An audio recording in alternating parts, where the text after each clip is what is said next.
सल्लल्लाहु अलैहि वसल्लम ने इरशाद फरमाया, इज़ा सल्लैतल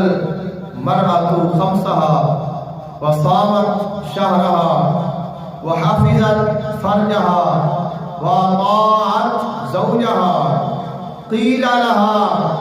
उदखुलिल जन्नता मिन अय्यि अबवाबिल जन्नति शि'ति।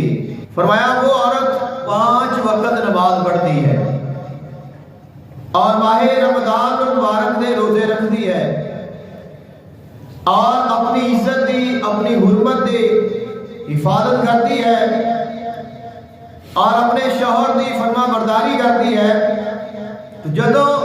वो इस दुनिया तो जाएगी अल्लाह उसमें इरशाद फरमाएगा, ऐ मेरी नेक बंदी जन्नत दे जिस दरवाजे विचों तू चाहे उहदे विच जन्नत में दाखिल हो।